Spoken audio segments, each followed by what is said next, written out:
As modern senior secondary school Khanna द्वारा आज academic meet का आयोजन किया गया है और आज जहां एज ए गेस्ट पधारे हुए हैं डॉक्टर मिनी भाटिया जी। डॉक्टर साहब आप आज आए हैं, क्या कहना चाहेंगे इस मौके? मैं बहुत शुक्रगुजार हूँ मैनेजमेंट का और स्टाफ का जो उन्होंने मुझे यहाँ पे बुलाया है।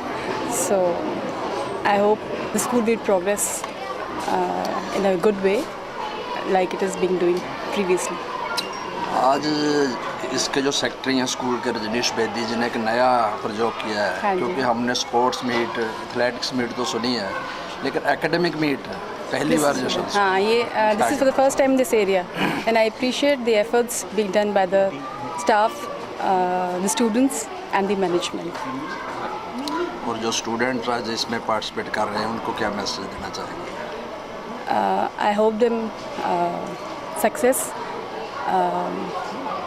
and a bright and purposeful future.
इस एकेडमिक मीट में बच्चों ने तरह तरह के मॉडल बनाए हुए हैं और आज हम खड़े हैं उस स्टॉल में जहां की बच्चों ने स्पोर्ट्स से रिलेटेड मॉडल बनाए हैं। और आज हमारे साथ हैं अभी क्रिकेट ग्राउंड का मॉडल बना हुआ है और आजकल वैसे भी सारे भारत में क्रिकेट का बुखार जोरों से है, टेस्ट मैच चल रहे हैं। आपका क्या नाम है? अंकुश। अंकुश, ये मॉडल आपने बनाया? हाँ। अच्छा, जब ये मॉडल बनाया आपने, किन किन बातों का ध्यान रखा? बातों का भी प्रेजेंटेशन सबसे अच्छी हो हमारी, और अच्छा लगना चाहिए, और जो प्लेयर हैं वो ठीक खड़े होने चाहिए, वही गड़बड़ ना हो उनकी मिडफील्डिंग प्ले। कितने प्लेयर होते हैं क्रिकेट में 11 जो खेलते हैं, बाकी जो एक्स्ट्रा में होते हैं वो एक्स्ट्रा। और ग्राउंड की मेजरमेंट कैसे रहती है? ग्राउंड की मेजरमेंट सभी ग्राउंड की अलग अलग तरह से होती है, किसी की कम होती है, किसी की अकॉर्डिंग टू स्टेडियम। उसके द्वारा। तो ये जो आपने मॉडल बनाया है, इसको आप बनाने के लिए किसने आपको मोटिवेट किया? बनाने के लिए मोटिवेट हमारे साथ 4 और थे, हमारा ग्रुप था 5 जनों का, और हमने सबने इकट्ठे बैठकर बनाया। क्रिकेट तो हम सभी खेलते हैं, और क्रिकेट का जो एक सिस्टम है वो सारे वर्ल्ड में एक जैसा है, लेकिन यहाँ एक बच्चे ने ऐसा मॉडल बनाया है और इसको उसने नाम दिया है हेड क्रिकेट। बेटे, क्या नाम है आपका? मेरा नाम दीपिका है। कौन सी क्लास में? +2 मेडिकल। ये जो आपने मॉडल बनाया है, क्या इसमें? इसका नाम हेड क्रिकेट है। इसमें जो बैट्समैन है वो अपने बैट से नहीं हिट करेगा, बल्कि अपने हेड से बॉल को हिट करेगा, और जो फील्डर्स हैं वो हैंड से बॉल को नहीं रोकेंगे, बल्कि और किसी भी बॉडी पार्ट से रोक सकते हैं। पैर से रोक लिया या सिर से रोक लिया। यस। कैच कैसे करेंगे? अगर सीधा स्ट्रेट कैच हो तो कैच कर सकते हैं, लेकिन अगर बाय चांस उन्होंने बॉल को टच कर लिया तो सामने वाली टीम को 2 पॉइंट्स मिलेंगे। यानी अगर कैच आ रहा है वो उन्होंने हिलना नहीं है, अगर पास आ गया तो हाथ से पकड़ सकते। यस। तो इसको आप लागू भी करना चाहेंगे कि ऐसा खेला जाए? यस। ये ना बहुत, मतलब इससे बहुत ज़्यादा एडवेंचर गेम बन सकता है, बच्चों को बहुत अच्छा लग सकता है, नया टाइप का गेम बन गया ये। बॉल कौन सी होगी इसमें? बॉल लेदर बॉल से थोड़ी सी बड़ी होगी और फुटबॉल से थोड़ी सी छोटी, क्योंकि ये क्रिकेट और फुटबॉल को मिलके बनी गेम है। रबड़ की बॉल होगी ना, लेदर की? लेदर की नहीं, चोट लग सकती है उससे।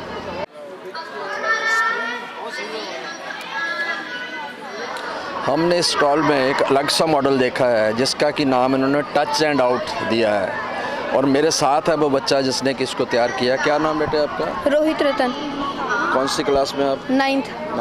अच्छा, ये जो आपने मॉडल बनाया है ये क्या चीज़ है? ये टच एंड आउट के गेम है। इसमें ना इसको खेलने के लिए हमें फुल कंसंट्रेशन चाहिए। अगर कहीं भी टच हो गया और तो वो आउट हो जाएगी। कहाँ से मोटिवेट हुए आप इसको बनाने? कोई और गेम्स, मतलब बहुत सारी गेम्स हैं, उनको देख के मैं मॉडिफाई करके अपना कर लिया। बाकी मैंने थोड़ा सा कई बार टीवी में भी देखा है, उससे देख के बना लिया। ਸਾਡੇ ਨਾਲ ਨੇ ਸ਼੍ਰੀ ਕ੍ਰਿਸ਼ਨ ਮੁਰਾਰੀ ਬੇਦੀ ਜੀ, ਜਿਹੜੇ ਕਿ ਇਸ AS ਮੈਨੇਜਮੈਂਟ ਦੇ ਵੀ ਬਹੁਤ ਪੁਰਾਣੇ ਮੈਂਬਰ ਨੇ, ਔਰ ਅੱਜ ਇੱਥੇ ਆਏ ਹੋਏ ਨੇ ਬੱਚਿਆਂ ਦਾ ਜੋ ਵੀ ਇਹਨਾਂ ਨੇ ਸਾਰਾ ਸਟਾਲ ਲਾਏ ਹੋਏ ਨੇ। ਅੱਜ ਤੁਸੀਂ ਆਏ ਹੋ ਇੱਥੇ, कैसा लगा? हाँ जी, मुझे बहुत अच्छा लगा कि बच्चों ने बहुत मेहनत की है। मैंने एक सिस्टम देखा किडनी का। मैंने बच्चों से पूछा कि ये क्या सिस्टम है। उन्होंने बताया कि किडनी में अगर बार बार आपको यूरिन का प्रेशर बढ़ता है, it means there is some defect in kidney, तो there should be some alternative for it.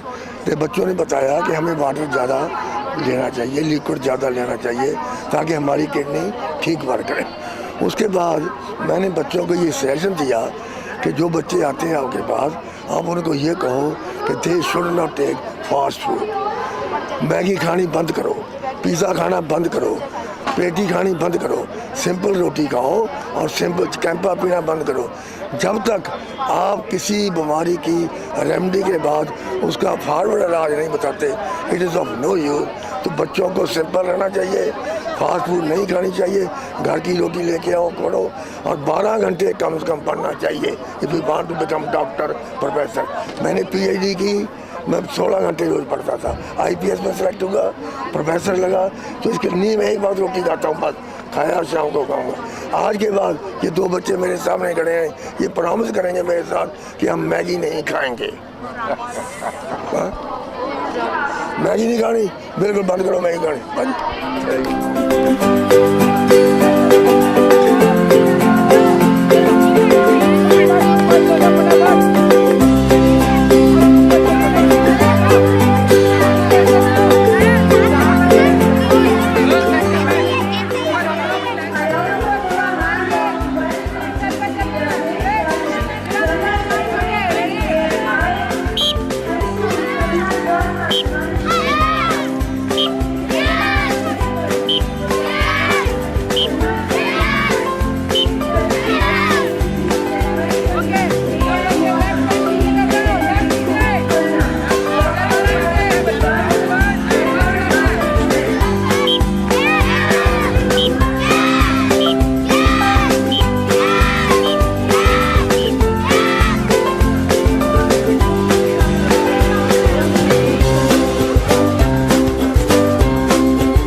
अभी हमने बच्चों का कराटे का डेमोन्स्ट्रेशन देखा। हमारे साथ हैं सिमी बत्ता, जो कि स्टेट नेशनल यही नहीं बल्कि एशिया और ओलंपिक तक पहुंच गई हैं। सिमी जी, आप अभी बच्चों को ट्रेंड कर रहे हैं, मैंने देखा बच्चे, छोटे छोटे बच्चों को भी आपने ट्रेंड करना शुरू किया है। आगे जाके वो भी आपकी तरह नेशनल और एशियन गेमों में जाएंगे। तो अभी आप लेटेस्ट कौन सी गेमों की तैयारी चल रही है? अभी हमारी चल रही है, फरवरी में आने वाली है नेशनल, जिससे हमारी इंटरनेशनल के लिए सिलेक्शन होगी। तो हम उस चीज़ के लिए प्रिपरेशन कर रहे हैं। पीछे मेरे कोच साहब खड़े हैं, राजेश जोशी जी, पंजाब पुलिस से। तो अभी ये हम लोगों ने छोटे छोटे बच्चों को तैयार करवाना स्टार्ट किया है। तो ये सब इनकी बदौलत है। इन्होंने हमारे को ये सब छोटे बच्चों को रेडी करने के लिए बोला है। और मेरे को उम्मीद है कि आने वाले टाइम में जैसे मेरे कोच साहब ने मेरे को आगे बढ़ाया है, हम लोग भी इन बच्चों को आगे कुछ किसी लेवल पे लेके जा सकें। ये जो आप बच्चों को ट्रेनिंग दे रहे हैं, मैंने देखा, शाम को भी देखा, आप बड़ी मेहनत कराते हैं बच्चों से। तो इसमें आपको सहयोग यानी सरकार का है या जहाँ की जो अपनी स्कूल की मैनेजमेंट कमेटी है, किस किस का सहयोग रहता है? देखिए, मैनेजमेंट का तो पूरा सहयोग है मेरे साथ। पूरी मैनेजमेंट हमारे साथ में है। बहुत बढ़िया मैनेजमेंट ने हमारे को मौका दिया यहाँ पे, इवन इस फंक्शन में एक डेमोन्स्ट्रेशन देने के लिए। बाकी रही सरकार की बात, मैं किसी के साथ की दे देंगे तो बेस्ट है, नहीं देंगे तो हम तो अपना काम कर ही रहे हैं। कर्म करो फल की इच्छा ना करो, कर्म तो अपना कर ही रहे हैं। जैसे हमारे को करवाया हमारे कोच साहब ने, आगे हम वही पीढ़ी को आगे बढ़ा रहे हैं। हमारे साथ हैं श्री राजेश जोशी जी, जो कि कोच हैं सिमी बत्ता जी के भी, और भी जो बच्चे आज आगे जाने के लिए प्रयास कर रहे हैं, ट्रेनिंग ले रहे हैं, उनको भी सिखा रहे हैं। जोशी जी, आप पंजाब पुलिस में भी हैं जी, तो आपको जो बच्चों को ट्रेनिंग अभी दे रहे हैं, तो कैसे कैसे आपको सहयोग रहता है सबको? हाँ, बच्चे की अचीवमेंट्स तो बहुत है, इंटरनेशनल लेवल पर भी, नेशनल लेवल पे, इंटरनेशनल में भी मेडल है। पंजाब में से इंटरनेशनल लेवल पे सिमी बत्ता ने कई मेडल ले रखे हैं। लेकिन सरकार की तरफ से हमें एक ये प्रॉब्लम आ रही है, कुछ बच्चों को तो एम्प्लॉयमेंट हुआ है, पर जो इंटरनेशनल लेवल के कई बच्चे ऐसे हैं, उनको तरफ सरकार कोई ध्यान नहीं दे रही। जैसे सिमी ने एशियन गेम में पार्टिसिपेट किया है, करीब 10-11 साल नेशनल चैम्पियन रही है, सैफ गेम में गोल्ड मेडल है इसका। पर कई बार भी आवेदन करने के बाद भी इसको पंजाब पुलिस में या किसी और विभाग में जॉब नहीं मिली। किसको आपने कॉन्टेक्ट किया है इसके लिए भी, इनकी जॉब जो है? पंजाब के CM प्रकाश सिंह बादल जी को भी, सुशील बादल जी को भी कई बार आवेदन दे रखा है। उन्होंने कई बार भरोसा भी दिलाया कि हाँ, उनको जॉब देंगे, किसी न किसी डिपार्टमेंट में एडजस्ट करेंगे, पर अभी तक उनकी तरफ से कोई प्लान नहीं। शहरवासी हैं जो खन्ना के, तो ये जो आपकी कराटे की गेम है, उसमें लोगों का सहयोग रहता होगा? हाँ, शहरवासियों का तो अपने तौर पे काफ़ी सहयोग है। जैसे छोटे लेवल पे हम कभी कोई टूर्नामेंट पे जाते हैं, आर्थिक मदद भी मिल जाती है, लेकिन उससे बच्चों का कैरियर नहीं बनता। बच्चा अपना सारा जीवन गेम में लगाता है और मेहनत करता है, और उसी के बेस पे उनको होता है कि एक दिन मुझे कोई जॉब मिलेगी और मैं अपना जीवन सही से चला सकूँगा। लेकिन अगर सरकार की तरफ से इंटरनेशनल प्लेयर को तरफ भी ध्यान ना दिया जाए, तो उनका मनोबल गिरता है गेम की तरफ से।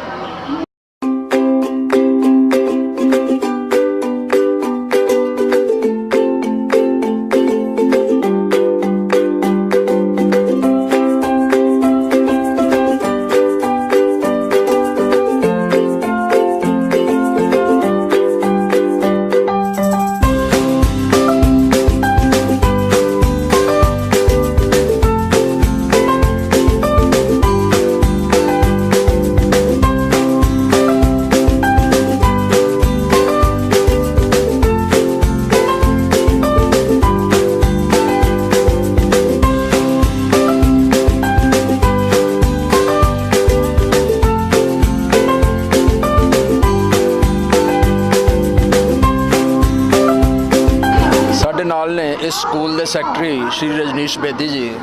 बेदी साहब, जिद्दां कि अज मैं देख रहा एक अकैडमिक मीट, ये नया ही शब्द सानू सुनने ਨੂੰ मिल रहा है। कई सालों तो असीं स्कूलों के फंक्शन अटेंड कर रहे हैं, उन्होंने असीं शूट कर रहे हैं। ये जिहड़ा अकैडमिक मीट है, ये शब्द तुहाडे किद्दां जहन 'च आया? इस तरह सी जी कि बिल्कुल थोड़ी गल ठीक है कि स्कूल्स दे विच जिहड़ा फंक्शन है, या तो एथलैटिक मीट हुंदी सी या एਨੂअल फंक्शन होंदे ने, प्राइज़ डिस्ट्रीब्यूशन फंक्शन होंदे ने, जिहड़े स्टेज ते परफॉर्म होंदे ने। ਲੇਕਿਨ ਮੇਰੀ ਇੱਕ ਇੱਛਾ ਸੀ ਕਿ ਬੱਚਿਆਂ ਦਾ ਐਕੈਡੈਮਿਕ ਐਕਸਪੋਜ਼ਰ ਵੀ ਹੋਣਾ ਚਾਹੀਦਾ। ਜਿੱਥੇ ਅਸੀਂ ਐਥਲੈਟਿਕ ਉਹਨਾਂ ਦੀ ਹੈਲਥ ਦਾ ਦੇਖਦੇ ਹਾਂ, ਉਹਨਾਂ ਦੀ ਗੇਮਸ ਦਾ ਦੇਖਦੇ ਹਾਂ, ਤੇ ਅਸੀਂ ਇਹ ਵਿਚਾਰ ਜਿਹੜਾ ਹੈ ਬੜਾ ਸੋਚ ਕੇ ਇਹਨੂੰ ਐਕਸਪਲੋਰ ਕੀਤਾ ਹੈ ਕਿ ਸਾਡੇ ਸਾਰੇ ਡਿਪਾਰਟਮੈਂਟਸ ਦਾ ਇੱਕ ਅਲੱਗ ਤਰ੍ਹਾਂ ਦਾ ਕੰਪੀਟੀਸ਼ਨ ਹੋਵੇ। ਇਹ ਅੱਜ ਹਰ ਇੱਕ ਡਿਪਾਰਟਮੈਂਟ ਨੇ ਆਪਣਾ ਆਪਣਾ ਕੰਪੀਟੀਸ਼ਨ ਕਰਾਇਆ। ਇੰਟਰ ਹਾਊਸ ਜਿਸ ਤਰ੍ਹਾਂ ਸਪੋਰਟਸ ਦੇ ਵਿੱਚ ਕੰਪੀਟੀਸ਼ਨ ਹੁੰਦਾ ਸੀ, ਸੇਮ ਉਸੇ ਤਰ੍ਹਾਂ ਇੰਟਰ ਹਾਊਸ ਕੰਪੀਟੀਸ਼ਨ ਸਾਡਾ ਡਿਪਾਰਟਮੈਂਟ ਵਾਈਜ਼ ਹੋਇਆ। ਸਾਇੰਸ ਡਿਪਾਰਟਮੈਂਟ ਨੇ ਆਪਣੇ ਕੰਪੀਟੀਸ਼ਨ ਕਰਾਏ ਨੇ, ਕਾਮਰਸ ਨੇ ਆਪਣੇ ਕਰਾਏ ਨੇ, ਆਰਟਸ ਦੇ ਡਿਪਾਰਟਮੈਂਟ ਨੇ ਆਪਣੇ ਕੰਪੀਟੀਸ਼ਨ ਨੇ, ਸਾਡਾ ਵਿਰਸਾ ਪੰਜਾਬੀ ਵਿਰਸਾ ਜਿਹੜਾ ਹੈ ਉਹਦੇ ਅਸੀਂ ਕੰਪੀਟੀਸ਼ਨ ਕਰਾਏ ਨੇ। ਇਸ ਦੇ ਨਾਲ ਨਾਲ ਬੱਚਿਆਂ ਨੇ ਆਪਣੇ ਮਾਡਲਸ ਵੀ ਦਿੱਤੇ ਨੇ, ਜਿਹਨੂੰ ਅਸੀਂ ਇੱਕ ਐਗਜ਼ੀਬਿਸ਼ਨ ਦਾ ਵੀ ਰੂਪ ਨਾਲ ਦਿੱਤਾ। ਯਾਨੀ ਕਿ ਦੋ ਚੀਜ਼ਾਂ ਸਾਡੀਆਂ ਪੈਰਲਲ ਚੱਲੀਆਂ ਨੇ। ਔਰ ਮੈਨੂੰ ਇਹ ਬੜੀ ਖੁਸ਼ੀ ਹੋ ਰਹੀ ਹੈ ਅੱਜ ਇਹ ਗੱਲ ਕਹਿੰਦੇ ਹੋ ਕਿ ਏਐਸ ਮਾਡਰਨ ਸਕੂਲ ਦੇ ਸਟਾਫ ਨੇ, ਏਐਸ ਮਾਡਰਨ ਸਕੂਲ ਦੀ ਸਾਰੀ ਮੈਨੇਜਮੈਂਟ ਨੇ ਇਸ ਗੱਲ ਦੇ ਵਿੱਚ ਬੜਾ ਯੋਗਦਾਨ ਦਿੱਤਾ ਔਰ ਬੜੀ ਮਿਹਨਤ ਕੀਤੀ ਹੈ ਇਸ ਵਿਸ਼ੇ ਨੂੰ ਅੱਜ ਸਫਲ ਆਯੋਜਨ ਕਰਨ ਦੇ ਵਿੱਚ। ਏਐਸ ਮਾਡਰਨ ਸਕੂਲ ਦੀ ਹਿਸਟਰੀ ਦੇ ਵਿੱਚ ਤਾਂ ਹੈ ਹੀ ਹੈ। ਔਰ ਰਾਜਨ ਜੀ ਤੁਹਾਡੀ ਗੱਲ ਵੀ ਬਿਲਕੁਲ ਠੀਕ ਹੈ ਕਿ ਖੰਨਾ ਦੀ ਹਿਸਟਰੀ ਦੇ ਵਿੱਚ ਐਕੈਡੈਮਿਕ ਮੀਟ ਫਸਟ ਟਾਈਮ ਹੋ ਰਹੀ ਹੈ। ਬਿਲਕੁਲ ਅੱਜ ਤੱਕ ਇਸ ਤਰ੍ਹਾਂ ਦਾ ਜੋ ਵਿਜ਼ਨ ਹੈ ਇਹ ਨਹੀਂ ਆਇਆ। ਔਰ ਮੇਰਾ ਫਿਰ ਦੁਬਾਰਾ ਤੋਂ ਆਪਣੀ ਮੈਨੇਜਮੈਂਟ ਦਾ, ਜਿਨ੍ਹਾਂ ਨੇ ਬਹੁਤ ਕੋਆਪਰੇਟ ਕੀਤਾ ਸਾਨੂੰ ਇਸ ਕੰਮ ਲਈ, ਔਰ ਸਾਡੀ ਸਟਾਫ ਮੈਂਬਰਸ ਨੇ ਬੜੀ ਮਿਹਨਤ ਕੀਤੀ ਹੈ ਔਰ ਬੱਚਿਆਂ ਨੇ ਬਹੁਤ ਮਿਹਨਤ ਦੇ ਨਾਲ ਆਪਣੀ ਸਾਰੀ ਆਈਟਮਸ ਨੂੰ ਤਿਆਰ ਕੀਤਾ। ਮੈਂ ਇੱਕ ਸਪੋਰਟਸ ਦਾ ਜਿਹੜਾ ਸਟਾਲ ਸੀਗਾ ਉਹਦੇ 'ਚ ਦੇਖਿਆ ਇੱਕ ਬੱਚੀ ਨੇ ਇੱਕ ਆਪਣਾ ਮਾਡਲ ਬਣਾਇਆ ਹੈੱਡ ਕ੍ਰਿਕਟ। ਮੈਂ ਉਹਨੂੰ ਪੁੱਛਿਆ, ਯਾਨੀ ਮੈਂ ਇੱਕ ਗੱਲ ਤੇ ਤੁਹਾਨੂੰ ਬਹੁਤ ਵਧਾਈ ਵੀ ਦਊਂਗਾ ਕਿ ਇੱਕ ਕਿੱਡੀ ਬੜੀ ਕੰਮ ਤੁਸੀਂ ਕਰ ਰਹੇ ਹੋ ਕਿ ਬੱਚੇ ਆਪਣੇ ਬ੍ਰੇਨ ਨਾਲ ਨਈ ਨਈ ਚੀਜ਼ਾਂ ਖੋਜ ਰਹੇ ਨੇ। ਉਹ ਮੈਂ ਉਹਨੂੰ ਪੁੱਛਿਆ ਵੀ ਹੈੱਡ ਕ੍ਰਿਕਟ ਕੀ ਹੈ, ਤੇ ਉਹਨੇ ਐਕਸਪਲੇਨ ਕੀਤਾ ਇੱਕ ਨਈ ਗੇਮ ਕਹਿੰਦੀ ਮੈਂ ਚਾਹਨੀ ਆ ਕਿ ਇਹ ਹੋਣੀ ਚਾਹੀਦੀ। ਹਾਂ, ਉਹ ਕਿਉਂਕਿ ਜਿਹੜੇ ਮਾਡਲਸ ਹੁੰਦੇ ਨੇ ਇਹਦੇ ਵਿੱਚ ਬੱਚਿਆਂ ਦੇ ਇਨੋਵੇਟਿਵ ਆਈਡੀਆਜ਼ ਨੇ। ਸਾਇੰਸ ਵਾਲਿਆਂ ਨੇ ਆਪਣੇ ਆਪਣੇ ਆਈਡੀਆਜ਼ ਦਿੱਤੇ ਨੇ ਕਿ ਵਿੰਡ ਮਿਲ ਤੋਂ ਅਸੀਂ ਕਿੱਦਾਂ ਕੰਮ ਲੈ ਸਕਦੇ ਹਾਂ, ਵਾਟਰ ਦੇ ਪ੍ਰੋਜੈਕਟ ਨੂੰ ਕਿੱਦਾਂ ਲੈ ਸਕਦੇ ਹਾਂ, ਪੋਲਿਊਸ਼ਨ ਤੋਂ ਅਸੀਂ ਕਿੱਦਾਂ ਬਚ ਸਕਦੇ ਹਾਂ, ਵਾਟਰ ਦੀ ਸੇਵਿੰਗ ਕਿੱਦਾਂ ਕਰ ਸਕਦੇ ਹਾਂ। ਇਸੇ ਤਰ੍ਹਾਂ ਸਪੋਰਟਸ ਦੇ ਵਿੱਚ ਜਿਹੜੀ ਇਹ ਹੈ ਇੱਕ ਇਕੱਲੀ ਕ੍ਰਿਕਟ ਦੇ ਹੈੱਡ ਕ੍ਰਿਕਟ ਦੀ ਗੱਲ ਨਹੀਂ ਹੈ, ਇੱਕ ਉਹਨਾਂ ਨੇ ਬੜੀ ਅੱਛੀ ਫੁੱਟਬਾਲ ਦੀ ਗੇਮ ਕੀਤੀ ਹੈ। ਉਹ ਵੀ ਨਵੀਂ ਇਨੋਵੇਟਿਵ ਹੈ ਕਿ ਉਹ ਵਨ ਸਾਈਡ ਤੋਂ ਅਸੀਂ ਕਿਵੇਂ ਉਹਨੂੰ ਉੱਪਰੋਂ ਮਾਰ ਕੇ ਅਸੀਂ ਉਹਦੀ ਹਾਈਟ ਦੇ ਕੇ ਉਹਨਾਂ ਨੇ ਬਣਾਇਆ। ਤੇ ਉਹ ਇਹ ਬੱਚਿਆਂ ਦਾ ਇਨੋਵੇਟਿਵ ਆਈਡੀਆ, ਇਹਦੇ ਨਾਲ ਪੂਰਾ ਐਕਸਪੋਜ਼ਰ ਜਿਹੜਾ ਹੈ ਉਹ ਬੱਚਿਆਂ ਦਾ ਹੋਇਆ। ਅੱਜ ਸਾਰੇ ਦਿਨ 'ਚ ਜਿਹੜੇ ਕੀ ਫੰਕਸ਼ਨ ਰਹਿਣ ਵਾਲੇ ਨੇ? ਇਹ ਸਵੇਰ ਦਾ ਜਿਹੜਾ ਮਾਰਨਿੰਗ ਸੈਸ਼ਨ ਸੀਗਾ ਇਹਦੇ ਵਿੱਚ ਅਸੀਂ ਇਹ ਐਗਜ਼ੀਬਿਸ਼ਨ ਔਰ ਜਿਹੜੀ ਸਾਰਾ ਕੰਪੀਟੀਸ਼ਨਸ ਦਾ, ਐਕੈਡੈਮਿਕ ਕੰਪੀਟੀਸ਼ਨਸ ਦਾ ਉਹ ਪ੍ਰੋਗਰਾਮ ਹੋਏ ਨੇ। ਇਹਦੇ ਨਾਲ ਨਾਲ ਸਾਡੇ ਸਟੇਜ ਦੀਆਂ ਇਵੈਂਟਸ ਵੀ ਨਾਲ ਨਾਲ ਚੱਲ ਰਹੀਆਂ ਨੇ। ਲੇਕਿਨ ਦੁਪਹਿਰ ਦੇ ਸੈਸ਼ਨ ਦੇ ਵਿੱਚ ਅਸੀਂ ਕਲਚਰਲ ਇਵੈਂਟਸ ਲੈ ਕੇ ਆਵਾਂਗੇ। ਉਹ ਸਾਰੇ ਸੈਂਟਰ ਸਟੇਜ ਦੇ ਉੱਤੇ ਹੋਣਗੇ ਔਰ ਉਹ ਜਿਸ ਤਰ੍ਹਾਂ ਪ੍ਰਾਈਜ਼ ਡਿਸਟ੍ਰੀਬਿਊਸ਼ਨ ਫੰਕਸ਼ਨ ਦੇ ਵਿੱਚ ਸਾਡੇ ਸੱਭਿਆਚਾਰ ਨਾਲ ਜੁੜੇ ਹੋਏ ਆਈਟਮਾਂ, ਸਾਡੀਆਂ ਅੱਜ ਦੀਆਂ ਜ਼ਰੂਰਤਾਂ ਦੇ ਮੁਤਾਬਕ ਕੁਰੀਤੀਆਂ ਦੇ ਉੱਤੇ ਸਟਾਇਰ, ਬੜੇ ਅੱਛੇ ਪ੍ਰੋਗਰਾਮ ਨੇ ਉਹਦੇ 'ਚ। ਤੁਹਾਨੂੰ ਕੀ ਲੱਗਦਾ ਬੇਦੀ ਜੀ ਵੀ ਜਿਹੜੀ ਸਟੱਡੀ ਤਾਂ ਸਕੂਲ 'ਚ ਆ ਕੇ ਬੱਚੇ ਨੇ ਕਰਨੀ ਹੈ, ਪੇਰੈਂਟਸ ਦਾ ਵੀ ਮਕਸਦ ਹੁੰਦਾ ਬੱਚਾ ਸਟੱਡੀ ਕਰੇ, ਬਹੁਤ ਅੱਛਾ ਉੱਪਰ ਕੋਈ ਅਫਸਰ ਬਣੇ, ਇਹ ਜਿਹੜੀਆਂ ਚੀਜ਼ਾਂ ਨੇ ਜਿੱਦਾਂ ਅੱਜ ਤੁਹਾਡੀ ਅਕੈਡਮਿਕ ਮੀਟ ਹੈ, ਹੁਣ ਕਲਚਰਲ ਐਕਟੀਵਿਟੀਜ਼ ਹੋਣੀਆਂ, ਇਹ ਕਿੰਨੀਆਂ ਕੁ ਜ਼ਰੂਰੀ ਨੇ ਬੱਚੇ ਨੂੰ? ਅਗਰ ਇੱਕ ਬੱਚੇ ਦਾ ਤੁਸੀਂ ਸੰਪੂਰਨ ਉਹਦਾ ਡਿਵੈਲਪਮੈਂਟ ਕਰਨੀ ਹੈ, ਪੂਰਨ ਡਿਵੈਲਪਮੈਂਟ ਕਰਨੀ ਹੈ, ਤਾਂ ਉਹਦੇ ਲਈ ਐਕੈਡੈਮਿਕ ਦੇ ਨਾਲ ਨਾਲ ਕਲਚਰਲ ਐਕਟੀਵਿਟੀਜ਼ ਔਰ ਸਪੋਰਟਸ ਵੀ ਸਾਰਾ ਕੁਝ ਜ਼ਰੂਰੀ ਹੈ। ਇੱਕ ਅੱਛਾ ਬੱਚਾ ਉਦੋਂ ਹੀ ਤਿਆਰ ਹੁੰਦਾ ਹੈ। ਦੇਖੋ ਸਕੂਲ ਦੀ ਬੜੀ ਮਿਹਨਤ ਹੈ, ਇਕੱਲਾ ਕਿਤਾਬ ਪੜ੍ਹਾ ਦੇ ਨਹੀਂ, ਉਹਦਾ ਇੱਕ ਹਿੱਸਾ ਹੈ ਕਿ ਉਹਨੂੰ ਕਿਤਾਬੀ ਨੌਲੇਜ ਹੋਣੀ ਚਾਹੀਦੀ ਹੈ, ਪਰੰਤੂ ਉਹਦੇ ਨਾਲ ਨਾਲ ਉਹਨੂੰ ਸੱਭਿਆਚਾਰ ਬਾਰੇ ਵੀ ਸਮਝ ਹੋਣੀ ਚਾਹੀਦੀ ਹੈ। ਉਹ ਸਾਡੇ ਸਮਾਜ ਦੀਆਂ ਕੁਰੀਤੀਆਂ ਨੇ, ਉਹ ਕੀ ਨੇ, ਉਹ ਕੁਰੀਤੀਆਂ ਦੇ ਉੱਤੇ ਵੀ ਜਦੋਂ ਉਹ ਬੱਚਾ ਕੰਮ ਕਰਦਾ, ਉਹਦੇ ਐਕਸਪੋਜ਼ਰਸ ਹੁੰਦੇ ਨੇ, ਉਹਦੀਆਂ ਇਨੋਵੇਟਿਵ ਆਈਡੀਆਜ਼ ਡਿਵੈਲਪ ਹੁੰਦੇ ਨੇ, ਤਾਂ ਇੱਕ ਸੰਪੂਰਨ ਇਨਸਾਨ ਜਿਹਨੂੰ ਅਸੀਂ ਆਪਣਾ ਇੱਕ ਰਾਸ਼ਟਰਵਾਦੀ ਲੋਕ ਆਪਣੀ ਨੈਸ਼ਨੈਲਿਟੀ ਹੈ ਉਹਦੇ ਚਾਹੁੰਦੀ ਹੈ, ਉਹ ਇੱਕ ਪੈਦਾ ਹੁੰਦੀ ਹੈ।